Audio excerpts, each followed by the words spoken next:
ஆமாம்மா, எங்கள் பொதுச் செயலாளர் எங்கே இருக்காருன்னு உங்களுக்கு தான் தெரியும், ஊடகங்களுக்கு தெரியும். அவரை தேடிக்கொண்டே இருக்கிறோம். அவர் வெளியில் இருக்கிறாராம், எங்கே தரையில் இருக்கிறாரா, 7 ஸ்டார் ஹோட்டல் 5 ஸ்டார் ஹோட்டலில் இருக்கிறாரா, அப்படி எப்படி ஃபாரின் சரக்கோடு இருக்கிறாரா, இல்லை தண்ணீர் குடித்து கொண்டு சாதாரண தண்ணீர் குடித்து கொண்டு இருக்கிறாரா என்பது தெரியவில்லை. உங்கள் மூலமாக நான் தெரிந்து கொள்ள ஆசைப்படுகிறேன். பொதுச் செயலரை பற்றி உங்களுக்கு தெரியுமா? தெரிய சொல்லுங்கள். இப்படி நான் சொல்கிறது ஒரு கேள்வி. 7 ஸ்டார் ஹோட்டல் 5 ஸ்டார் ஹோட்டலில் நல்ல ஃபாரின் சரக்காக வாங்கி கொடுத்து தண்ணி அடிச்சுங்கிறாரு. களத்தை சென்று பணமாவது தண்ணி அதெல்லாம் இங்கே என்ன சொன்னார் இப்போ பொதுச் செயலாளர்? நான் துணிமணிலாம் அங்கே தேனி மாவட்டம் தான் ஒரு சொந்த ஊர், அங்கே வச்சுட்டு வந்துட்டேன். இங்கே இவர் தங்கியிருக்கிறது ஒரு அறை ஒன்று கொடுத்துருக்கேன் அங்கே பின்னால், இவருக்காகவே ஒரு ரூம்.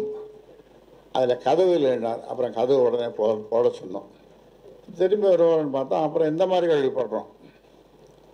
அவர் மிதந்து கொண்டே இருக்கிறார் என்று கேள்விதான். எவ்வளோ தூரம் உண்மை என்னன்னு தெரியாது எனக்கு. பொதுச் செயலாளர் கண்டுபிடிச்சி கொடுக்குறவங்களுக்கு ஒரு 100 ரூபா கொடுக்குறாங்க பரிசு.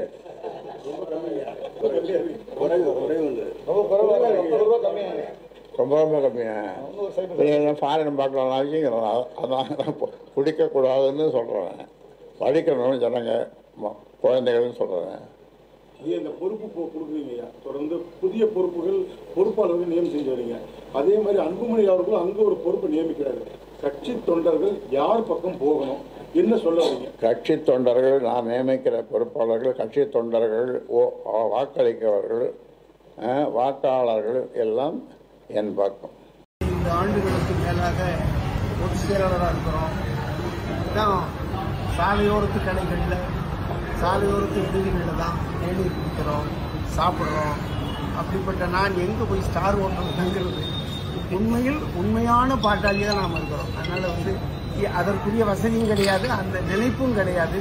நாம் எல்லாம் பெரியார், அம்பேத்கர், மார்க்ஸை ஆசான்களாக கொண்டிருக்கிற நம்மை போன்றவர்கள்லாம் இப்படிதான் எளிய முறையில் தான் வாழ்ந்துகிட்டு இருக்கோம்.